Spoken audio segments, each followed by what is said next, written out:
Hello and welcome to India Reads. I'm Pradeep and I'm very excited today. We are starting a brand new book, and this is a book that I'd read maybe many years back, maybe about 15-20 years back. It's a very popular book in India. It's a part of portions of it, or maybe the entire book is part of the curriculum in Indian schools. It's called My Experiments with Truth by Mohandas Karamchand Gandhi. Gandhi, as you might know, is the father of the nation in India. I'm very excited to read this book. Like I said, I don't remember all of it, but I remember some parts of it. I was moved by it, and let's go through the experience together. There is a huge introduction portion which I'm going to skip. Just want to tell you that this introduction part, or the letter written by Mahatma Gandhi, is dated 26 November 1925. So this book is 90 years old as of this year. We start with part 1, section 1, which is birth and parentage. Let's start. The Gandhis belonged to the Banya caste and seem to have been originally grocers. But for 3 generations from my grandfather, they have been prime ministers in several Kathiawar states. Uttam Chand Gandhi, alias Ota Gandhi, my grandfather, must have been a man of principle. State intrigues compelled him to leave Porbandar, where he was Diwan, and to seek refuge in Junagadh. There he saluted the Nawab with the left hand. Someone, noticing the apparent discourtesy, asked for an explanation, which was thus given: the right hand is already pledged to Porbandar. Oda Gandhi married a second time, having lost his first wife. He had 4 sons by his first wife and 2 by his second. I don't think in my childhood I ever felt that these sons of Oda Gandhi were not all of the same mother. The fifth of these 6 brothers was Karamchand Gandhi, alias Kaba Gandhi. The sixth was Tulsidas Gandhi. Both these brothers were prime ministers of Porbandar, one after the other. Kaba Gandhi was my father. He was a member of the Rajasthani court. It is now extinct, but in those days it was very influential. It was a very influential body for settling disputes between the chiefs and their fellow clansmen. He was for some time the prime minister in Rajkot and then in Vakaner. I'm sorry, I just had to set the timer. I'm going to keep all these videos a little sharp and short. He was for some time the prime minister in Rajkot and then in Vakaner. He was a pensioner of the Rajkot state when he died. Kaba Gandhi married 4 times in succession, having lost his wife each time by death. He had 2 daughters by the first and second marriages. His last wife, Putli Bai, bore him a son and a daughter and 3 sons, I being the youngest. My father was a lover of his clan, truthful, brave, and generous, but short tempered. To a certain extent, he might have been even given to carnal pleasures, for he married for the 4th time when he was over 40. But he was incorruptible and earned the name for strict impartiality in his family as well as outside. His loyalty to the state was well known. An assistant political agent spoke insultingly of the Rajkot Thakur Sahib, his chief, and he stood up to the insult. The agent was angry and asked Kaba Gandhi to apologize. This he refused to do so, and therefore was kept under detention for a few hours. But when the agent saw that Kaba Gandhi was adamant, he ordered him to be released. My father never had any ambition to accumulate riches and left us with little property. He had no education save that of experience. At best, he might be said to have read up to 5th Gujarati standard. Of history and geography he was innocent, but his rich experience of practical affairs stood him in good stead in the solution of the most intricate questions and in managing hundreds of men. Of religious training he had little, but he had that kind of religious culture which frequents visits to temples and listening to religious discourses make available to many Hindus. I guess it's made available. In his last days, he began teaching the Gita at the instance of a learned Brahmin, a friend of the family, and he used to repeat aloud some verses every day at the time of worship. The outstanding impression my mother has left on my memory is that of saintliness. She was deeply religious. She would not think of taking her meals without her daily prayers. Going to Haveli, the Vaishnava temple, was one of her daily duties. As far as my memory can go back, I do not remember her having ever missed the Chaturmas. This Chaturmas is explained later, I'll come to that. She would take the hardest vows and keep them without flinching. Illness was no excuse for relaxing them. I can recall her once I can recall her once falling ill when she was observing the Chandrayana vow, but the illness was not allowed to interrupt her observance. To keep 2 or 3 consecutive fasts was nothing to her. Living on one meal a day during the Chaturmas was a habit with her. Not contented with that, she fasted every alternate day during one Chaturmas. During another Chaturmas, she vowed not to have food without seeing the sun. We children on those days would stand staring at the sky, waiting to announce the appearance of the sun to our mother. Everyone knows that at the height of the rainy season, the sun does not condescend to show his face.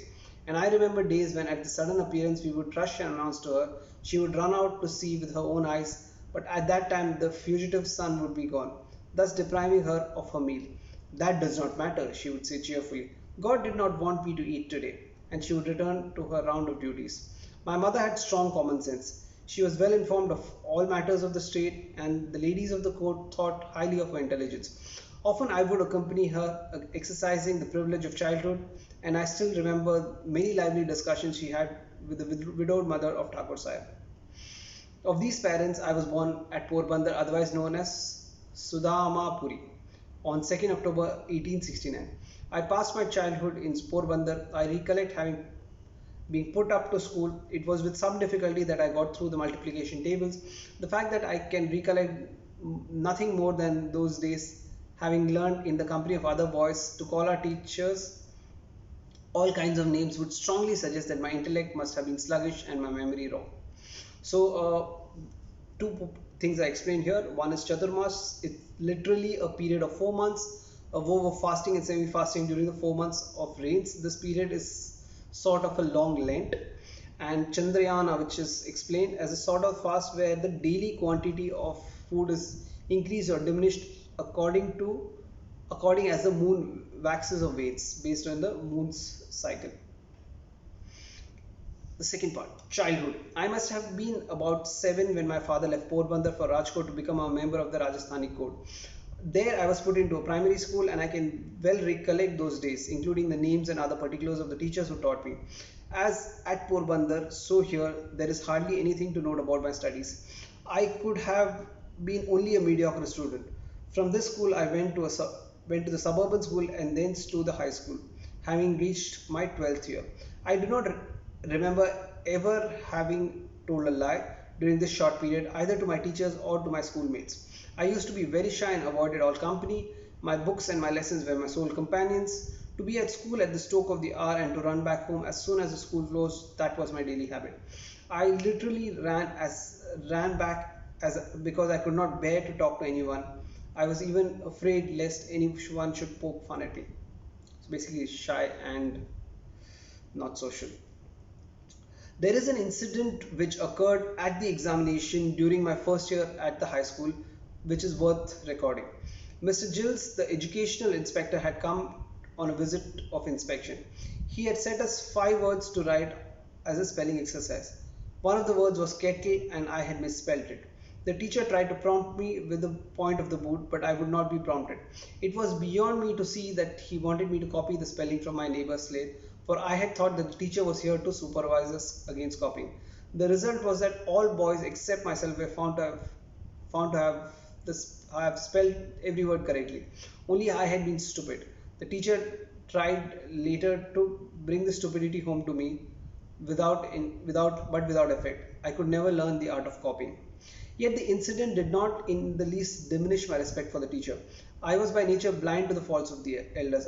Later I came to know of many other faults of this teacher, but my regard for him remained the same, for I had learned to carry out the orders of elders, not to scan their actions.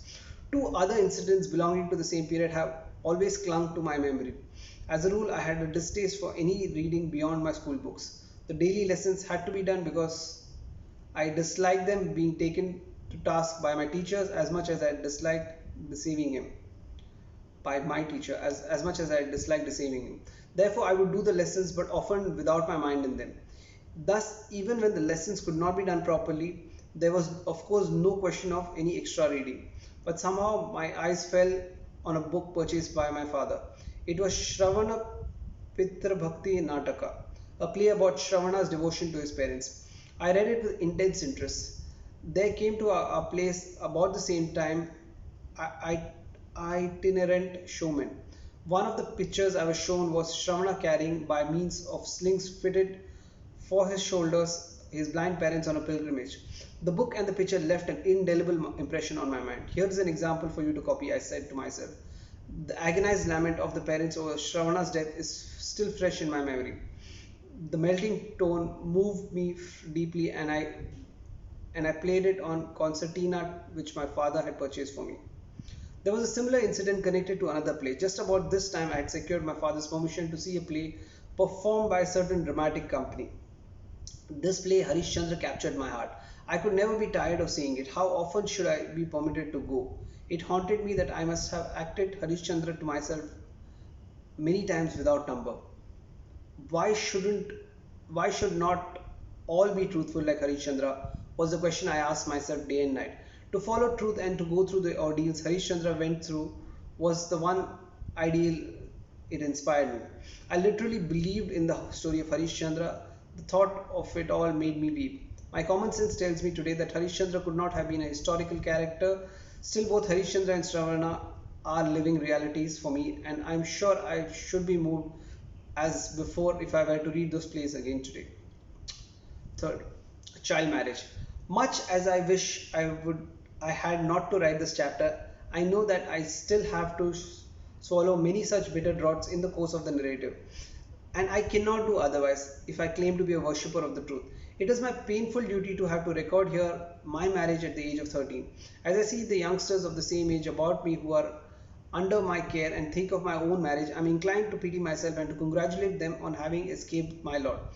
I see no moral argument in support of such a preposterously early marriage.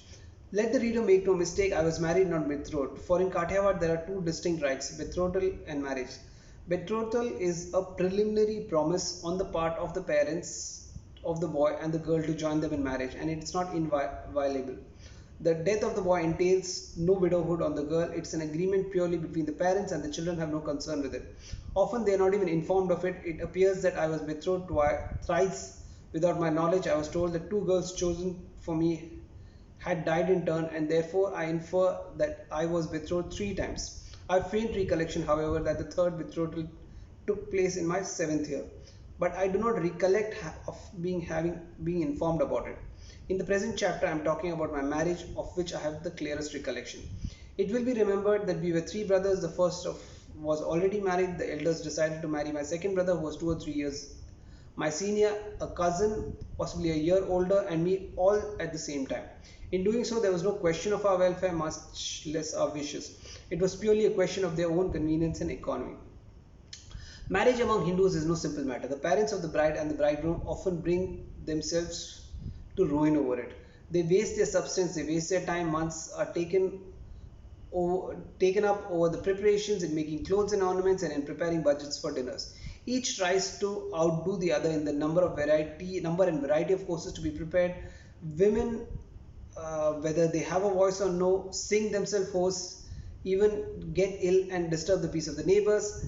These in turn quietly put up with all the turmoil and bustle, all the dirt and the filth representing the remains of the feast, because they know a time will come when they also will be behaving in the same manner. It would be better, thought my elders, to have all this bother over at one and the same time. Less expense and less eclat.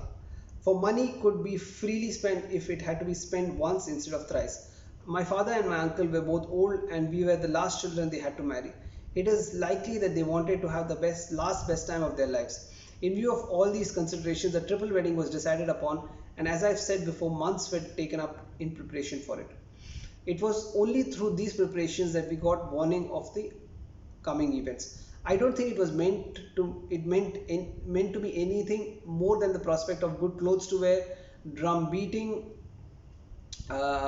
marriage processions, rich dinner, and a strange girl to play with.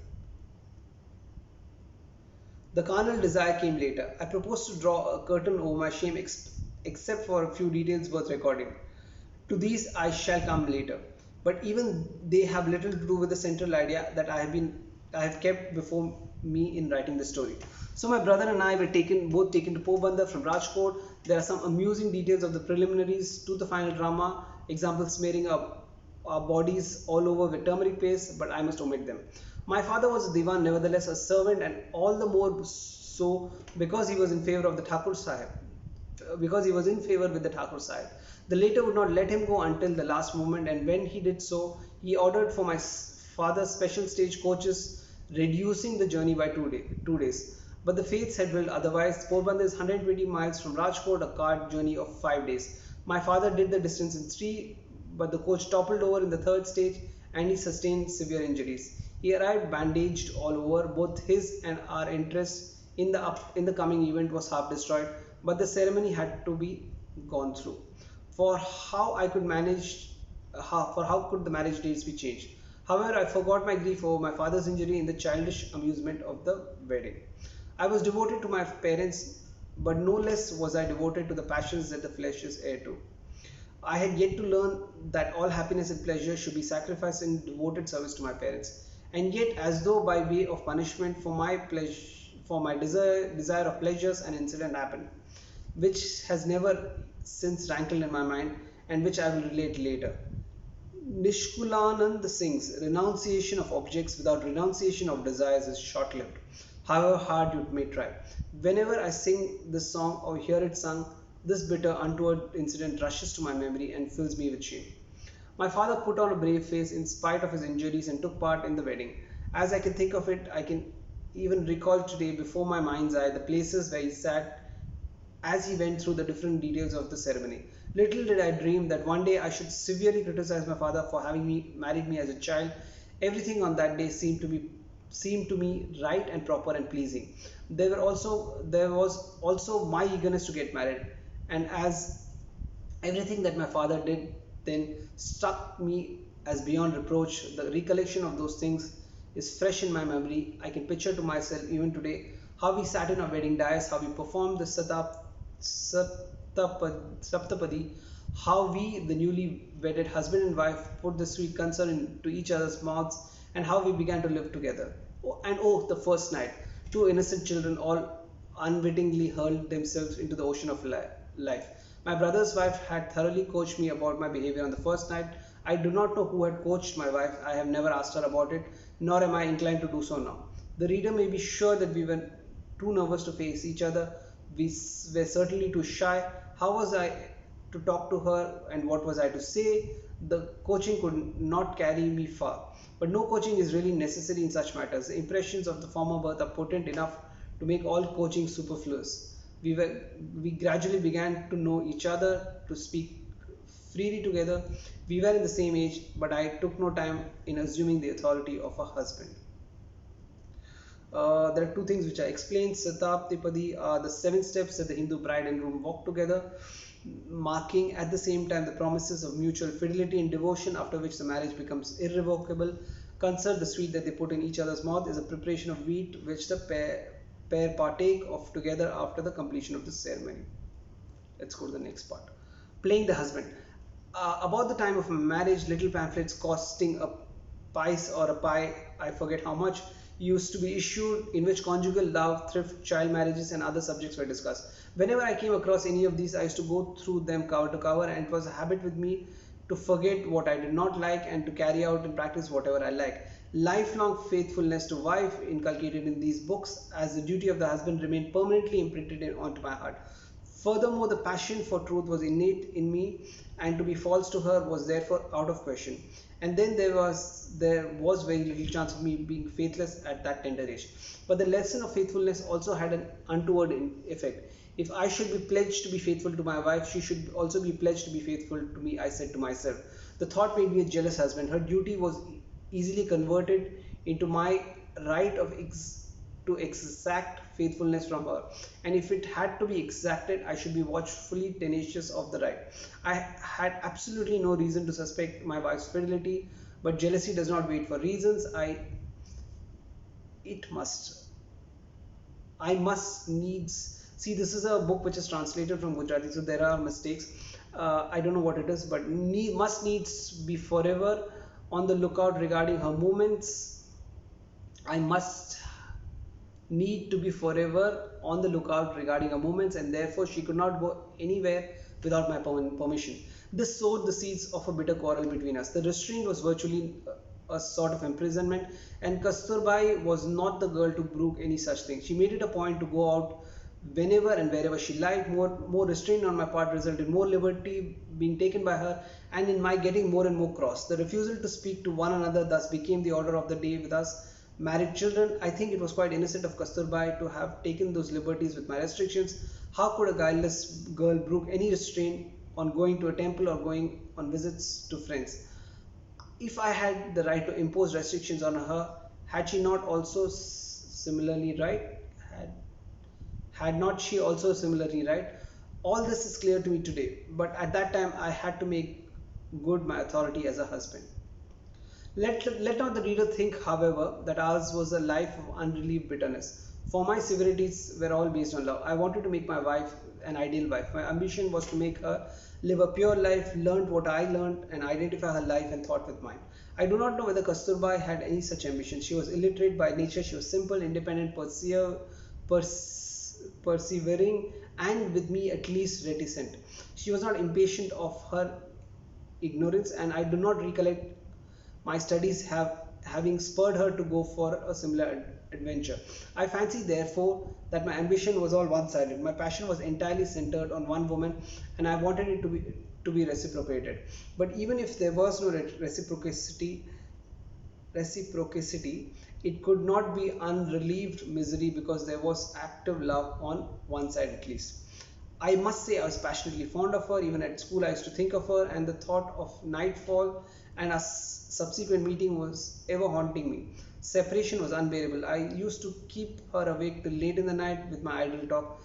If with this devouring passion had not been in me a burning attachment to beauty, I would have either fallen a prey to disease and premature death or sunk into a burdensome existence. But the appointed task had gone through every morning, and lying to anyone was out of the question. It was the last thing that saved me from many a pitfall. As I have already said, Kasturba was illiterate. I was anxious to teach her, but lustful love left me no time. For one, the teaching had to be done against her will, and that too at night. I dared not meet her in the presence of elders, much less talk to her. Kathiawad had then, and to a certain extent even today, has its own peculiar, useless, and barbarous parda. Circumstances were thus unfavorable. I must confess that most of my efforts to instruct Kasturbai in our youth were unsuccessful, and when I awoke from sleep of lust, I had already launched forth into public life, which did not leave me much spare time. I failed likewise to instruct her through private tutors. As a result, Kasturbai can now with difficulty write simple letters and understand simple Gujarati. I am sure that had my love for her been completely untainted with lust, absolutely untainted with lust, she would have been a learned lady today, for I could have then conquered her dislike for studies. I now know that nothing is impossible for pure love.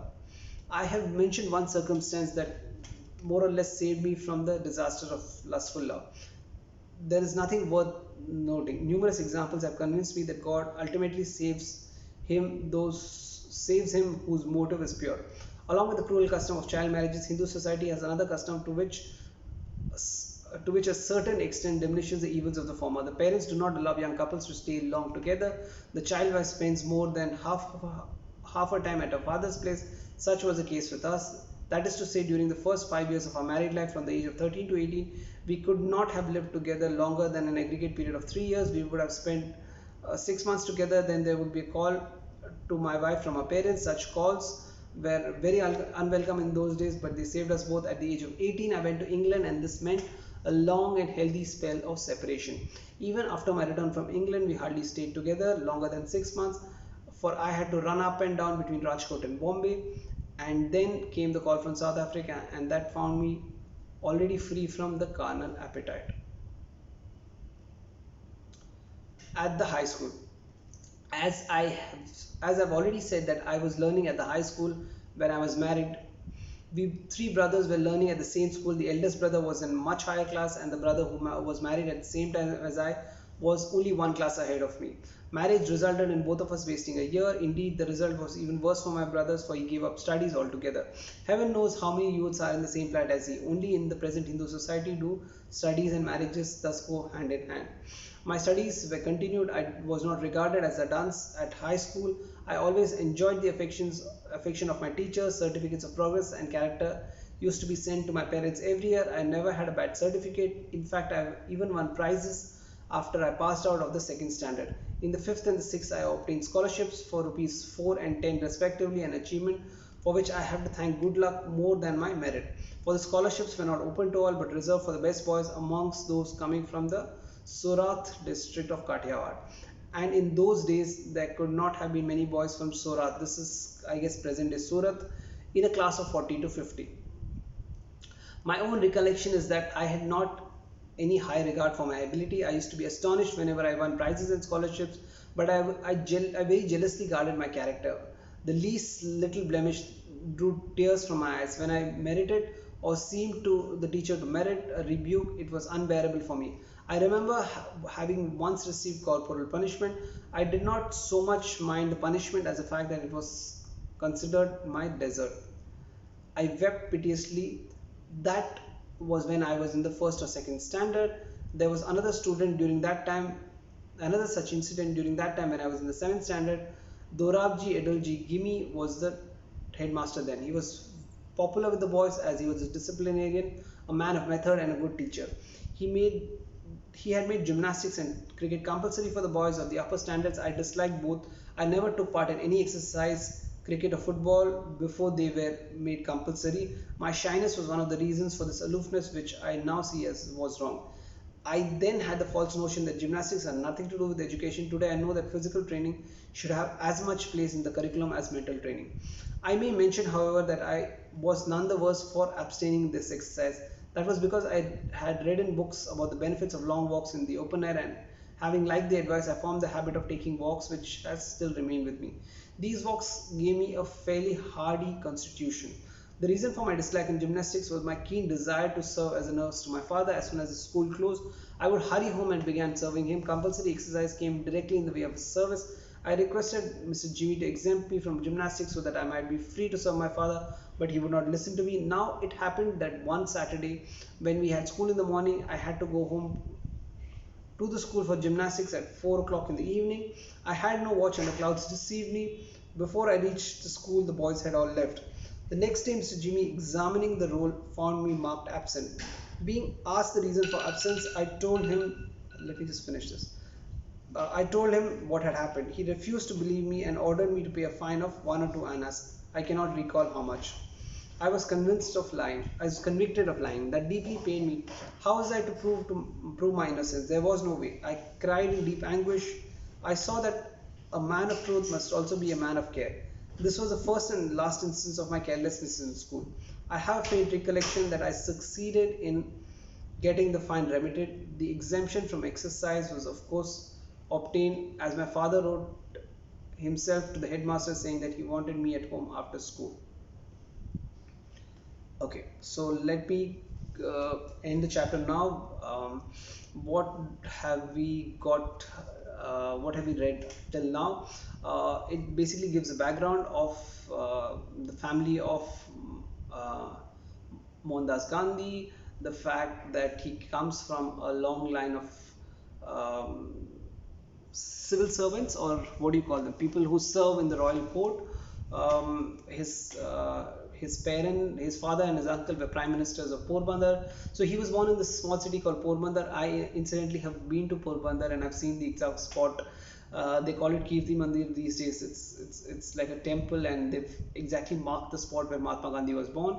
So this is a small town in the coastal edge of Gujarat. So Mahatma Gandhi was born in that place. His father was the fourth child of his grandfather, who was um, uh, a big man in Porbandar, big man as in a divan, who and his father married twice. So his grandfather married twice. So they were his uncles were his step uncles, but he never felt that kind of division. His father, in fact, married 4 times, and his brothers and sisters were from different marriages. So he had 2 sisters from the first, and I guess a brother from the second, and he and his sister were from his mother Putlibai. Now he feels that his father might have carnal desires, for he married four times, even the fourth wedding happening at the age of 40. Gandhi was a good, not a good student, but he was a very idealistic person.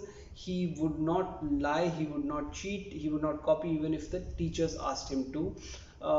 As a result of which, he was seen as stupid, but he was okay with that, but not okay with breaking, with cheating. So he was kind of extremely rigid and adamant about his pursuit of truth, and that's something that he uh, jealously guarded. He did not want a blemish on his character.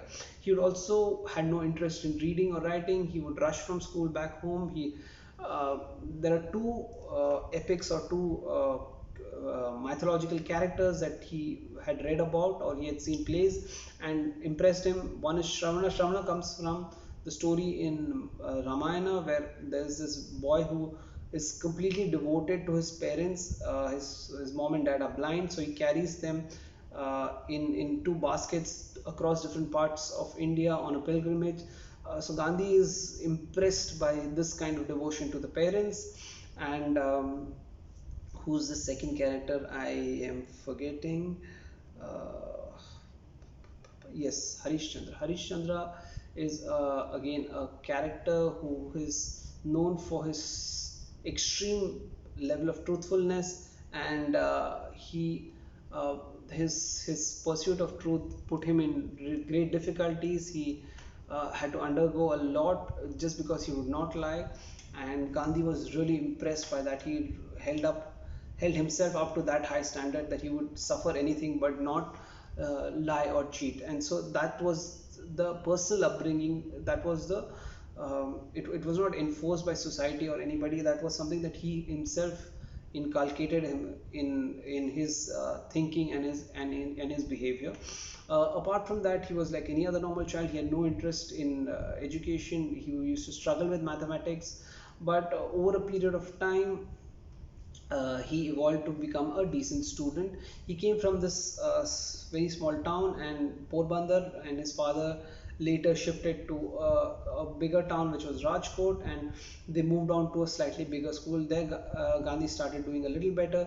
He was kind of reaching his teens, I think 11 or 12, 13, I guess, when parents decided to get him married. Now, Gandhi's has written this book when he was much older, and therefore he's apologetic about why he went through it. He said that at that point of time it seemed like fun. I did not have even the thought of challenging my father, but it was a marriage that was it was something that is obviously not correct.